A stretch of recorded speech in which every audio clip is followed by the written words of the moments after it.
Faut-il souffrir pour grandir? C'est la grande question du jour. En fait, ce n'est pas vraiment la souffrance qui nous fait grandir. La souffrance, ça nous pousse à changer, à transformer, à libérer des choses.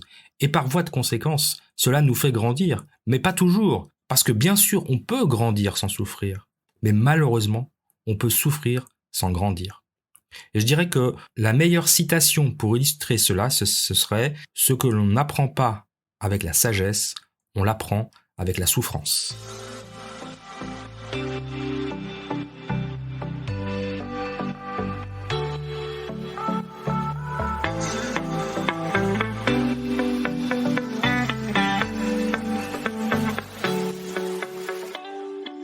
Bienvenue dans le podcast des leaders holistiques. Je suis Christophe, votre expert en leadership, excellence opérationnelle et lean management depuis plus de 25 ans. Ce podcast est pour vous si vous êtes attiré par le leadership, le développement personnel et la spiritualité. Si vous avez besoin de mieux équilibrer votre vie privée et votre vie professionnelle. Si vous avez d'importantes responsabilités professionnelles et que parfois cela affecte votre vie privée ou inversement.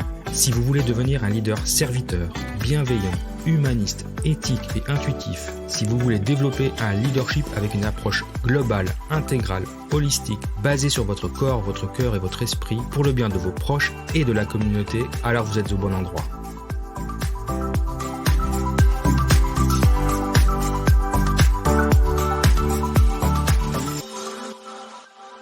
Alors je voudrais commencer par vous expliquer pourquoi j'ai une voix un peu bizarre aujourd'hui.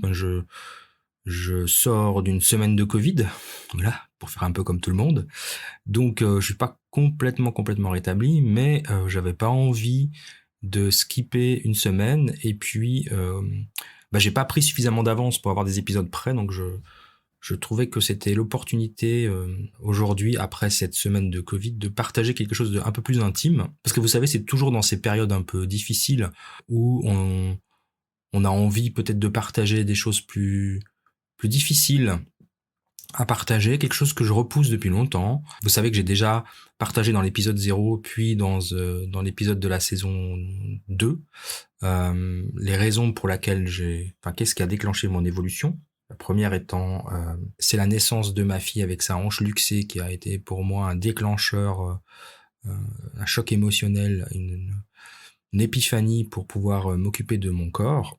Le deuxième déclencheur dans ma vie, ça a été cette rencontre avec un médecin pas ordinaire qui m'a fait lire ce fameux livre, Le Chevalier à l'armure rouillée, qui a été le déclencheur de mon développement personnel. Et aujourd'hui, je vais vous partager avec vous ce qui a déclenché mon évolution spirituelle. Alors, je tiens à préciser que ça va être un épisode un petit peu lourd, un petit peu triste, mais pas que. Donc, si vous êtes déprimé, je vous conseille de reporter l'écoute de cet épisode à une autre fois où vous vous sentirez bien. Parce que j'ai pas envie de vous plomber le moral, mais c'est une histoire un petit peu difficile à partager, un petit peu lourde. Donc, voilà, si vous pensez que c'est pas quelque chose que vous avez envie d'entendre aujourd'hui, je vous conseille de passer cet épisode et de l'écouter une autre fois. Par où commencer ? C'est toujours très difficile en fait. C'est une histoire tellement folle. Il y a quelques années, 5-6 ans à peu près, après ma séparation de la mère de mes enfants, j'ai rencontré une femme pour laquelle je suis tombé totalement amoureux et nous avions des projets de vie commune, etc. Donc j'avais déjà 3 enfants, j'ai toujours 3 enfants d'ailleurs, 3 grands enfants qui étaient des ados à l'époque. Entre 14, 17, 18 ans. Et donc moi j'avais la cinquantaine, ou à peine. Et voilà, il n'était plus question pour moi de redevenir papa, ni de retourner dans un contexte familial complexe, on va dire. Mais il se trouve que ma compagne donc est tombée enceinte.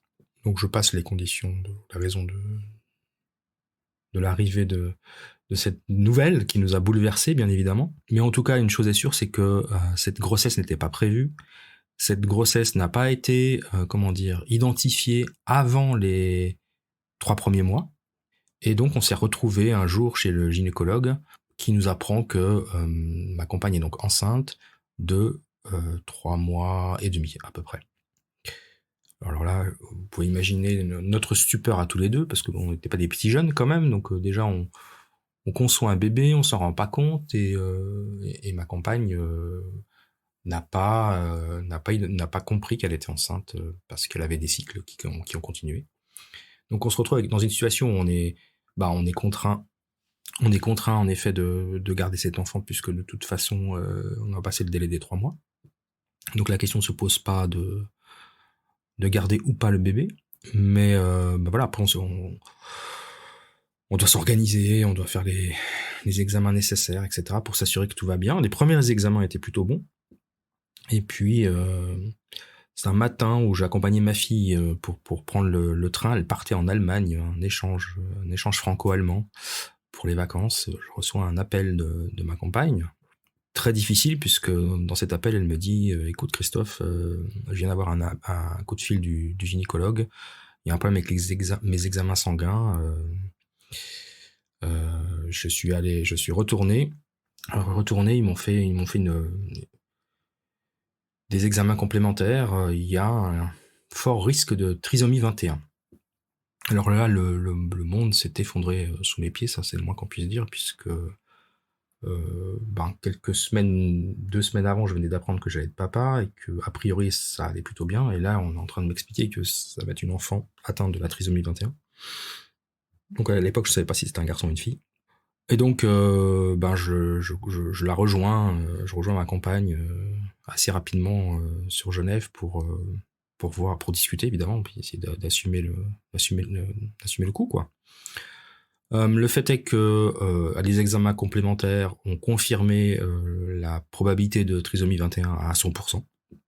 Donc il n'y avait plus aucun doute, c'était sûr et certain que notre enfant était atteint de trisomie 21. Et donc la décision, devions prendre cette décision difficile, enfin en tout cas nous a laissé le choix, parce que c'est une possibilité en Suisse, c'est le cas en France aussi, d'interrompre la grossesse ou pas. Ce qu'il faut savoir, c'est que j'avais vécu une situation similaire 20 ans auparavant avec donc la mère de mes enfants, puisque notre premier enfant, nous avons dû interrompre la grossesse aussi. Alors non pas pour une question de trisomie 21, mais pour une question d'hydrocéphalie, donc qui était encore une condition encore plus grave puisque notre enfant ne pouvait pas vivre. Sauf que ça a été vu à peu près à 6 mois au niveau de la grossesse, donc on a dû interrompre la grossesse, provoquer l'accouchement. Et donc là, je me suis retrouvé dans une situation traumatisante que j'avais un peu oublié entre guillemets. En tout cas, j'avais enterré au fond de moi, voilà, cette expérience traumatisante de mon premier enfant qui s'appelait Enzo. Sachant que quelques mois après, ma femme à l'époque retombait enceinte et nous avons notre premier fils qui était en très bonne santé. Donc voilà, donc on était passé à autre chose.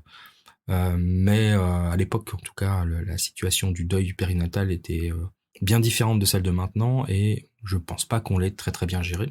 Ce qui fait que 20 ans après, quand cette situation de risque d'un nouveau en interruption de grossesse, au-delà des 3 mois, et m'a mis dans un état absolument dramatique.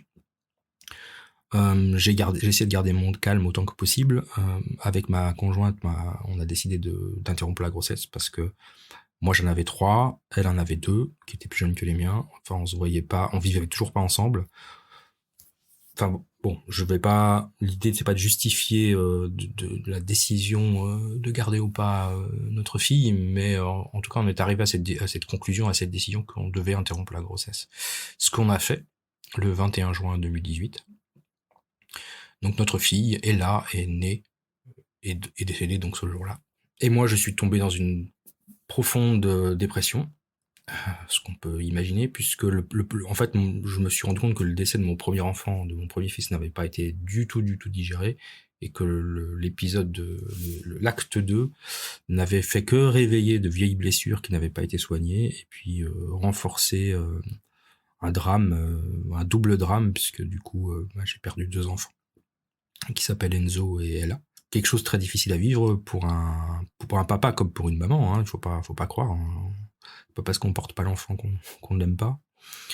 Et ça, en tout cas, a déclenché en moi de profondes remises en question, un grand questionnement sur la vie, évidemment, comme vous pouvez l'imaginer, puis sur un sens à tout ça. Et, euh, et un des sens, alors, il faut beaucoup de temps pour trouver du sens à tout ça, pour être très honnête. Donc, moi, j'ai sombré assez profondément, en fait. Ça m'a quasiment coûté ma relation avec ma compagne, ça a failli me coûter mon travail. Je pense que j'ai de la chance de travailler pour l'État, parce que sinon, en tout cas dans le privé, probablement que j'aurais perdu mon emploi. Mon corps a lâché, puisque j'ai eu un grave accident de ski, j'ai rompu les ligaments croisés du genou. Et donc voilà. Donc ça a été vraiment dramatique la suite des événements, et il m'a fallu du temps de repos chez moi, au calme, pour essayer de comprendre ce qui m'arrivait et pourquoi je devais vivre cela. Et je pense qu'il y a deux décisions, enfin, en tout cas, deux choses importantes que je retire de cette expérience.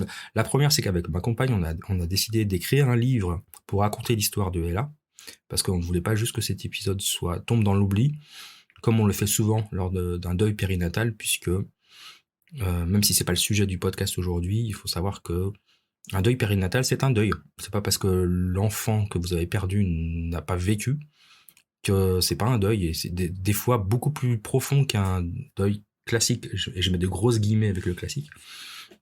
Alors, en gros, de toute façon, un parent n'est pas fait pour perdre un enfant. D'ailleurs, il n'y a pas de mots pour décrire un parent qui perd un enfant. Hein.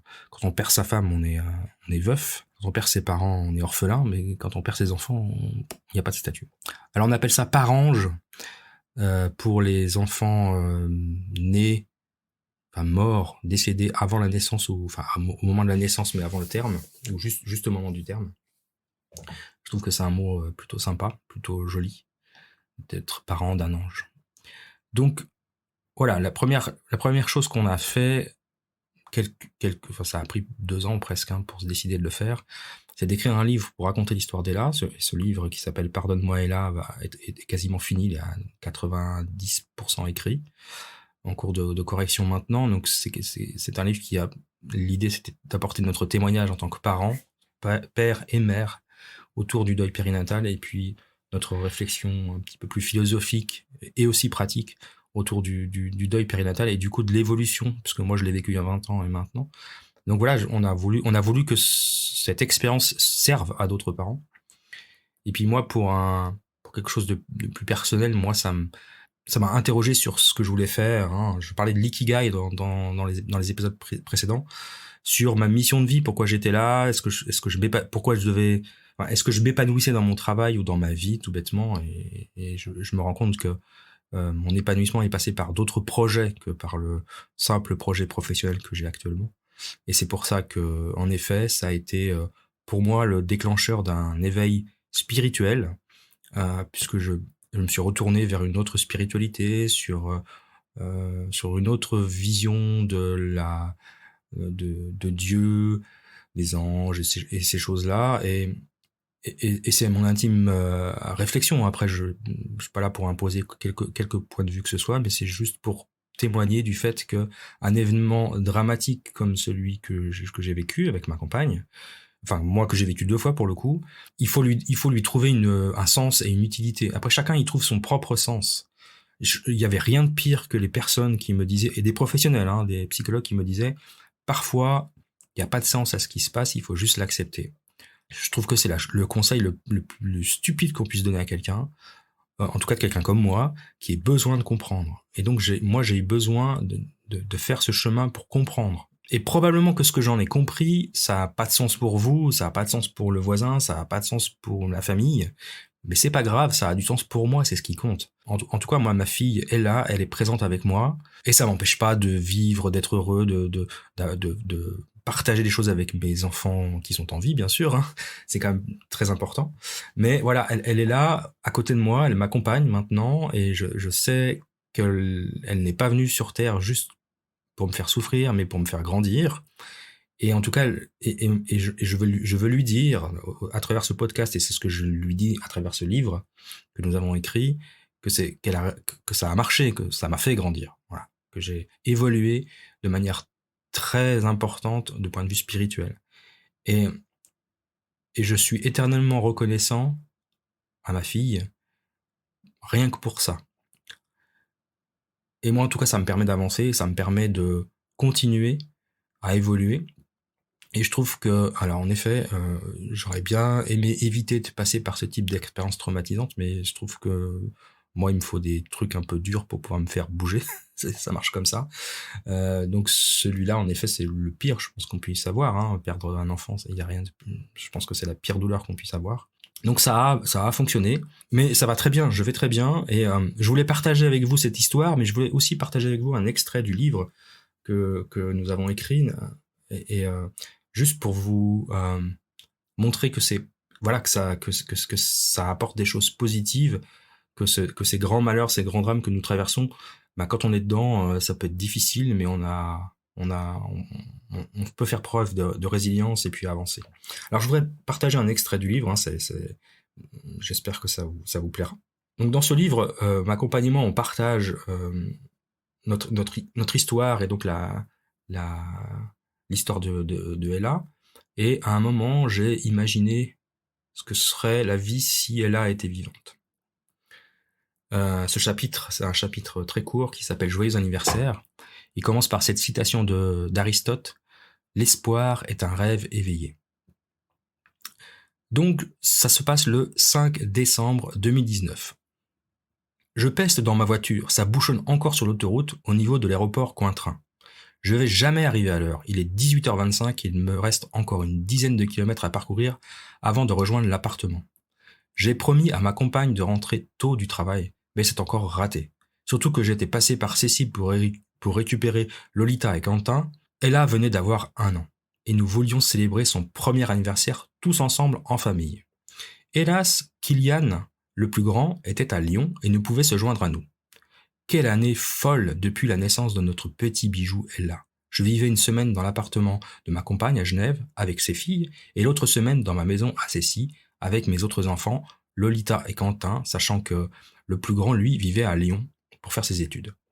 Ma compagne avait dû prendre un congé sabbatique pour une durée indéterminée afin de s'occuper de notre fille qui était donc trisomique. Elle était encore trop petite pour que nous la confions à une institution spécialisée pour les trisomiques. Et de mon côté, j'assumais mon rôle de papa, une semaine avec mes grands et l'autre avec mon petit ange. Ella était un vrai rayon de soleil, toujours souriante, câline et parfois coquine. Nous avions pour projet de vivre tous ensemble dans un grand appartement à Genève, mais nous n'avions pas encore pu trouver la perle rare. Il fallait être sur la ligne F du bus qui relie Genève au Pays de Gex pour permettre à Lolita et Quentin d'aller au lycée et ne pas trop s'éloigner des filles de ma compagne à Genève. Et puis, elle a monopolisé toute notre attention, alors nous restions patients, essayant de gérer les priorités autant que possible. C'était compliqué, notre vie était vraiment stressante, fatigante, épuisante, mais ce soir-là, je ne voulais penser qu'au premier anniversaire d'Ella. Lolita et Quentin semblaient de bonne humeur et heureux de fêter la fête de leur petite sœur. Il était 19h18, nous arrivions enfin à l'appartement. Ma compagne et les filles étaient survoltées. Elles avaient passé la fin d'après-midi à cuisiner, décorer l'appartement. La musique de France Gall tournait en boucle. Ma compagne avait allumé les bougies. Tout était parfait pour une soirée d'anniversaire en famille. Nous avions convenu d'appeler Kylian en visioconférence au moment du gâteau et des cadeaux. Ella était souriante, rayonnante, comme à son habitude. Ma compagne lui avait enfilé une robe blanche qui contrastait avec sa peau mate, avec un joli ruban rose dans ses cheveux noirs bouclés. Ses yeux bleus brillaient comme des perles. Elle faisait toutes sortes de bruits avec sa bouche, fermait ses petits poings et les agitait dans tous les sens, comme si elle cherchait à nous dire quelque chose de très important. Quel bonheur de voir ce petit ange vibrer d'un amour inconditionnel que nous lui rendions au centuple. Ma compagne avait préparé un curry, absolument divin comme d'habitude. Le parfum des épices donnait une ambiance orientale à la soirée. Nous débattâmes d'abord longuement de l'impact de Donald Trump sur le monde et son déni du réchauffement climatique, puis des histoires de cœur de nos adolescents, et enfin, les enfants évoquèrent quelques histoires croustillantes des professeurs français de Lolita et Quentin versus les Suisses d'Alia. Kyria donna le biberon à sa petite sœur avec beaucoup de sérieux, comme si cette mission qui lui avait été confiée par sa maman était de la plus haute importance. Le moment du gâteau était venu. J'ouvrais une bonne bouteille de champagne. Tout le monde retint son souffle lorsque le bouchon sauta. Puis les enfants soufflèrent les bougies avec leur petite sœur, et Kylian participait virtuellement à la fête. Lolita avait peint un portrait de toute la famille pour cette occasion. Kyria et Alia avaient fabriqué un magnifique bracelet en pierre et perles multicolores. Quentin et Kylian s'étaient entendus pour offrir un livre de contes à leur petite sœur rigolote comme ils l'aimaient l'appeler tendrement. Je trinquai avec ma compagne, puis nous embrassâmes notre petit ange. France Gall chantait à nouveau « Ella, Ella », ce je ne sais quoi. Je me disais que c'est à ça que devait ressembler le bonheur, à un moment précis, empli d'amour, suspendu hors du temps, loin de notre vie tumultueuse de tous les jours. 6 décembre 2019, 6h30. Le réveil sonna, j'ouvrais les yeux un peu perdu. Mon cerveau mit du temps à émerger. Tout cela n'était qu'un rêve. Ella n'a jamais eu un an. Ella n'aurait jamais un an.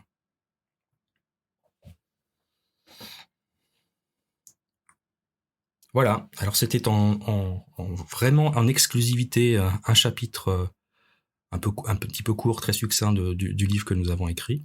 Bon, ça m'émeut toujours un peu de le partager avec vous. Donc voilà, c'était pour l'idée de cet épisode, c'était de partager un moment difficile de ma vie, mais aussi les leçons que j'ai pu en tirer, c'est-à-dire trouver des raisons, ses propres raisons aux événements dramatiques qui arrivent dans notre propre vie, et en tirer une force, une énergie pour avancer et peut-être changer de chemin, ou en tout cas prendre un virage pour donner du sens à tout ça. Alors je vous remercie beaucoup d'avoir passé ces quelques minutes avec moi aujourd'hui. Exceptionnellement, je ne vais pas essayer de vous vendre quoi que ce soit parce que je pense que ça serait pas très approprié. Je vous demande juste une seule chose, si vous ne l'avez pas encore fait, abonnez-vous à ce podcast. Il y a des épisodes plus gais que celui du jour. Il y a des épisodes plus instructifs et puis des épisodes plus personnels. Donc voilà, si ce type d'histoire ou si en tout cas ces partages vous intéressent, abonnez-vous à ce podcast et on se retrouve la semaine prochaine. En attendant, je vous souhaite une belle fin de journée. Au revoir.